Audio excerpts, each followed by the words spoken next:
When people think of science, they don't usually picture this. But this is where it begins, in the quiet places, with stories rooted in land and water.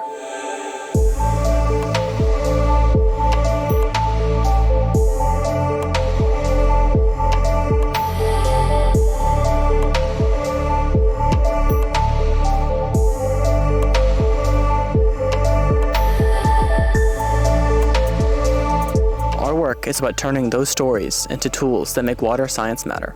By combining anthropology, GIS, and media, we've built projects that reveal hidden foodways, strengthen indigenous flood resilience, and restore ecosystems like rivercane. Today, we'll share how these stories change not just how we see science, but how communities use it. Hi, I'm Katya, a graduate student in anthropology specializing in digital archaeology and multimedia, and a graduate research assistant with the CONSERVE research group. Through my fieldwork, I've seen how stories are sustained in the ways communities connect to their ancestral roots, family histories, and shared places. In Vietnam, residents pointed out the paths of the ancient walls of Hualu and recalled how the waterways once safeguarded the ancient capital. In Texas, communities gather at Paint Rock to study solar interactions in indigenous rock art and share its meaning during solstice events. These experiences have shown me how community memory is preserved and shared, and how film and visual media can support that work and carry it to wider audiences. Hello, I'm Parker, a graduate student in geography with a minor in GIS, and a research assistant at the CONSERVE research group. I'm also a citizen of the Comanche Nation of Oklahoma. I came into storytelling through maps, discovering how GIS can do more than just display data. Story maps let me layer multimedia, video, and imagery with interactive maps that tell stories in ways unlike any other platform. By weaving Western science with indigenous ontologies, I work to ensure that the research affecting tribal nations is not only scientifically rigorous, but also culturally grounded and meaningful. Humans are natural communicators, not just through words, but through everyday exchanges. My research with indigenous communities shows how critical information flows through similar spaces, like community centers and family gatherings. These overlooked channels can be the most powerful ways to get urgent messages to where they're needed the most. Science storytelling isn't about passing along facts, it's a shared practice. Mapping a floodplain with community members, filming a river restoration, or documenting rock art are all built on relationships and histories. And our tools, film, mapping, ethnography, act as bridges. When science is told as a story, it inspires action, strengthens identity, and carries cultural memory forward. That's why we created the CONSERVE Storytelling Media Studio, a place where collaboration meets fieldwork and where science becomes story. Today, we'll take you inside 3 stories: a gas station kitchen that reveals hidden foodways, tribal leaders shaping flood resilience, and the return of native rivercane to its habitat. In West Alabama, every meal in a gas station kitchen starts with water. Whether it's for cooking or cleaning, water quality affects the taste, safety, and longevity of food. And a broken pipe can shut down a kitchen, cutting off the only hot meals for miles and leaving a community struggling. Unstable water, service, and plumbing challenges weigh heavily on local cooks, shaping what they can prepare and serve their community in times of need. Our first story begins in an unexpected place, a gas station kitchen. This is where the FIX project, Food and Gas Stations, uncovers hidden food stories that sustain communities in the rural South.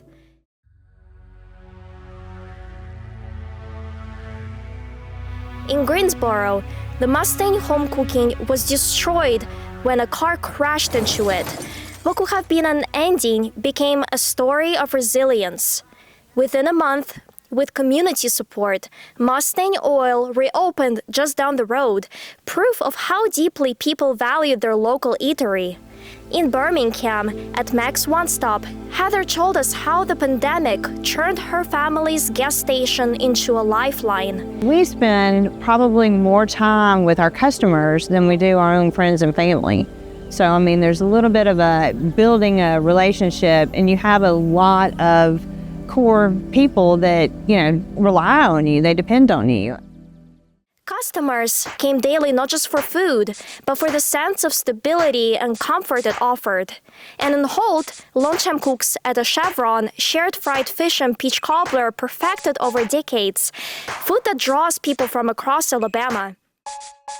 Their culinary knowledge, passed down through years of practice, shows how much skill and care live in these overlooked spaces.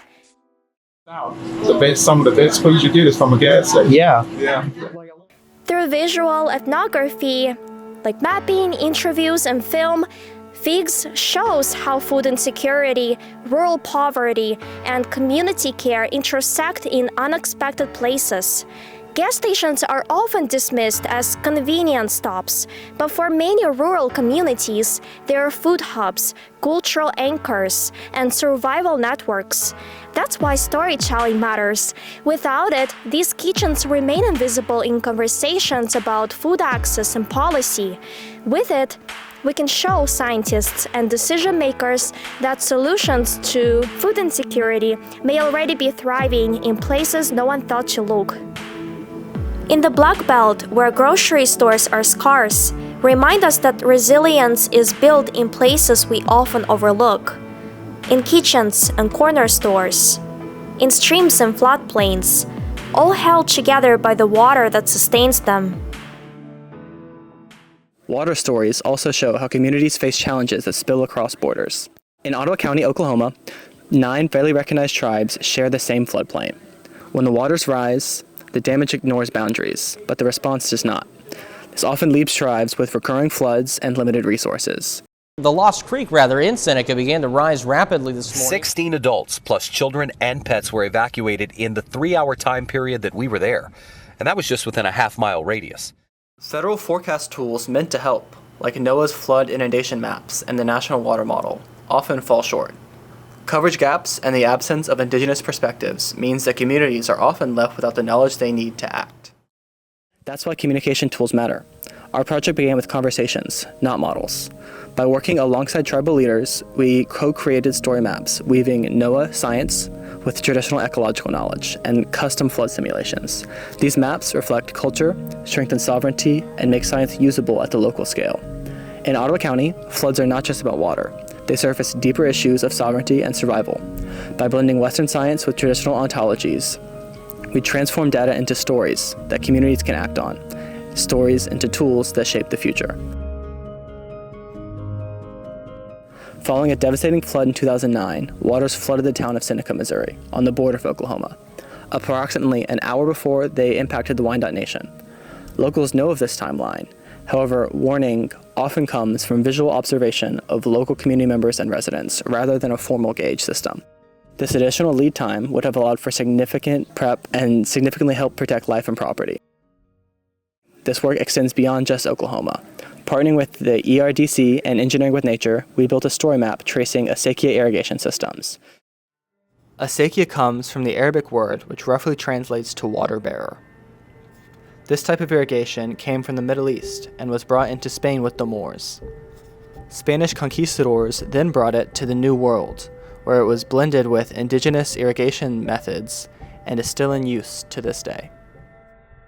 Published by the U.S. Army Corps of Engineers, this project brought visibility to knowledge systems too often overlooked. Third story takes us into the field, where restoration becomes something you can see, hear, and feel. Rivercane is a cultural keystone species in the southeast, once stretching across entire landscapes, now reduced to fragments.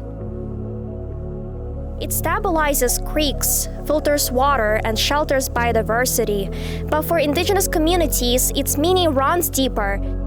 In Choctaw County, Alabama, along Tuckabong Creek, we joined what became the largest rivercane planting in state history in partnership with the Choctaw Nation of Oklahoma and Westerveld Ecological Services. It was also the site of our first CONSERVE field interview.